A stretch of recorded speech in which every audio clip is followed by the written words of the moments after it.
What's up, world? This is M80 from the Super Crew Almighty. Just wanted to give everyone an update on what's going on with Almighty 2. Shed some light on the Killah Priest situation as well. Just so you know, everything's good. Almighty is good. Almighty 2 is going to be amazing, and we'll touch base on that towards the end of the convo. But let's reflect on Priest right now. Just so everyone knows, this message he put up on his forum and on the Wu-Tang forum was not like preempted. Like, I knew about it. He had come out to me, a week earlier, let me know. I'm really trying to focus strictly right now on the Psychic World of Walter Reed. I cannot be a member on Almighty 2. If you need me for some feature work on the record, hit me, no doubt. So, Priest will be featured on the album. I need to keep him on one song called The Trinity, just because it's got Priest all over it. Let me tell you how Almighty came about, so everyone has got this real clear image, so I'm not made to look like the bad guy, because I'm certainly not. What hip-hop fans got in the end was an amazing record that could not be denied. You got the Almighty. You got an amazing hip-hop product featuring myself, Priest, C-Ray's Walls, Bronze Nazareth, 5-Star, Sun One, guest spots from Cannabis, Keith Murray, Planet Asia, War Cloud, 60-Second Assassin, The Wise Men.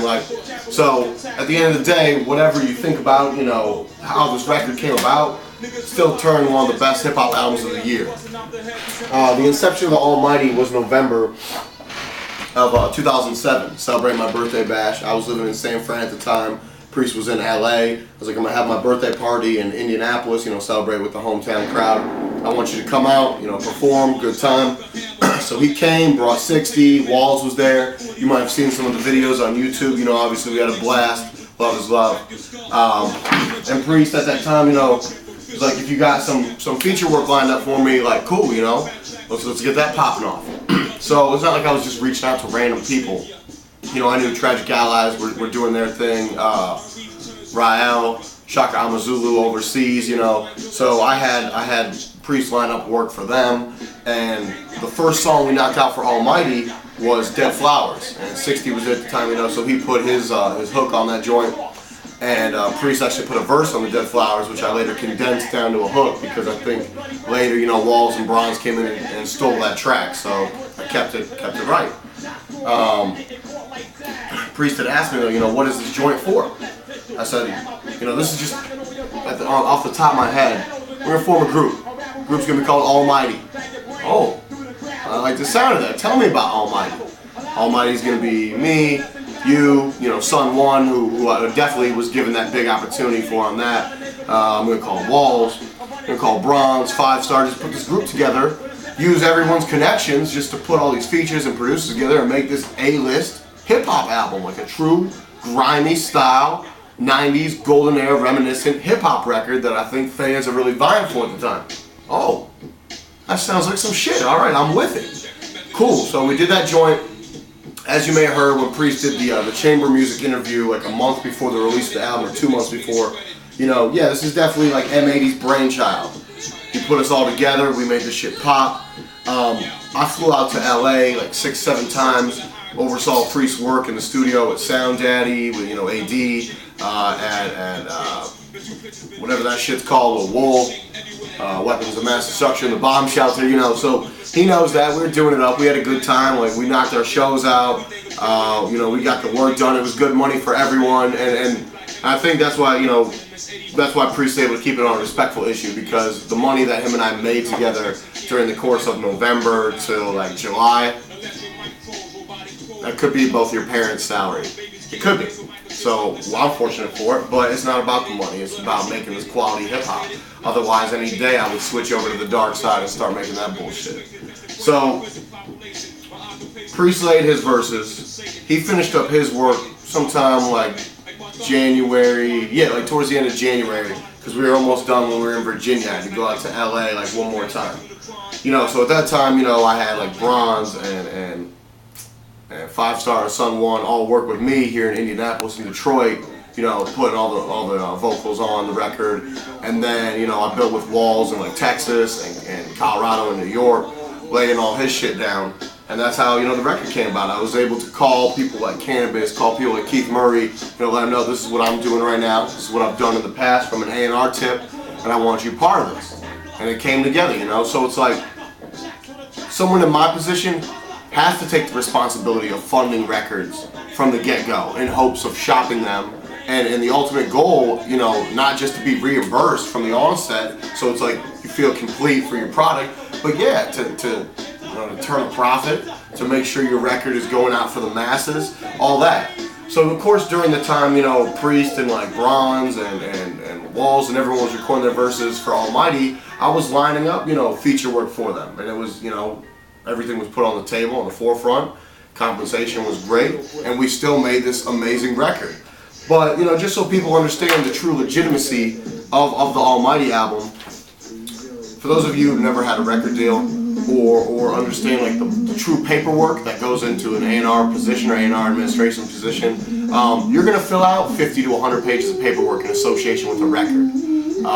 Artist sign-offs, guest artist sign-offs, production sign-offs, mechanical royalty sign-offs, publishing sign-offs, song split memo, ringtones. Like, it's crazy. Like, you think you can just make music and hand it in and expect someone to hand you a check. It doesn't work that way, you know? So this is the cover sheet from the Baby Grand deal. As you can see right here, who are the names of the group Almighty? M80, Killah Priest, Bronze Nazareth, C-Rays Wall, Sun 1, 5 Star. Doesn't list any of the feature names, doesn't list any of the producer names, because that's not the group Almighty. Almighty was definitely a cohesive unit. So, you know, like I said, Priest had finished up his recordings around the time we hit Virginia. I think I had to go to LA one more time, but I wanted to make sure, you know, that I was kept in the clear, I was safe, you know, so I drafted my own paperwork. This is my Holy Toledo production paperwork. As you can see here, it's for the Almighty members, again, Priest, myself, Walls, Bronze, 5 Star, Sun 1, the album, Original Sin, doesn't say feature, says list the members, and there you go.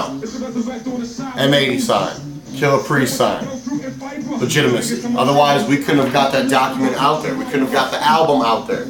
And please believe that Priest management, you know, noisy neighbors definitely tried to make sure that record didn't come out. But there's nothing you can do. I mean, I went to law school. Like, I actually work professionally in music. You just work out of convenience. So, you know, that's how we got legitimacy out of the album. And let's keep moving. What else do I got? But around the time, February, January, you know, Priest was listening to the material that he had done. You know, Bronze was laying his tracks at the time. Whatever, we had completed songs like Daylight,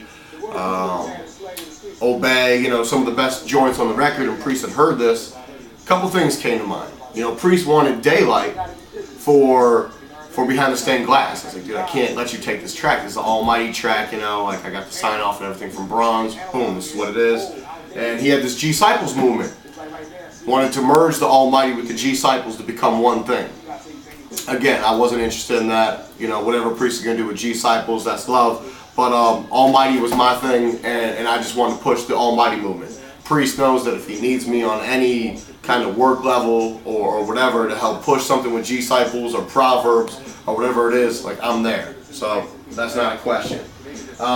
You know, Priest wrote that, you know, M80's focus is strictly like Almighty, and that's not true. That couldn't be further from the truth. Like, that's one project I'm working on at this time. I just A&R, you know, the C-Rays Walls, Who the Fuck Are You record. That dropped a couple months ago. I had the Academy. M80 Presents the Academy dropped last week. Just signed the deal for that. The Timbo King album, the Bronze record, the Wiseman record, the 60 Sec record, the Cannabis Keith Murray record. These are records that are all products of me. So for Priest to write, you know, M80 is just all about Almighty, like, man, that is one piece of my vast puzzle. So, the future of Almighty, man. We got 2 new members. Who are those members? I'm not going to say right now. I'm just going to wait and let you wait on that until the whole record is complete and we put that out there for the world. Here's the hint, though. Both the members were former features on Almighty 1, and we're keeping the group size at 6. So that means someone else is getting the boot too, but it's just about who's really going to come together for me and make the greatest record. So stay tuned, doing big things. M80, MySpace.com, Holy Toledo Productions. Big shout out to Priest, big shout out to the members of Almighty. That's what it is. One. Mwah.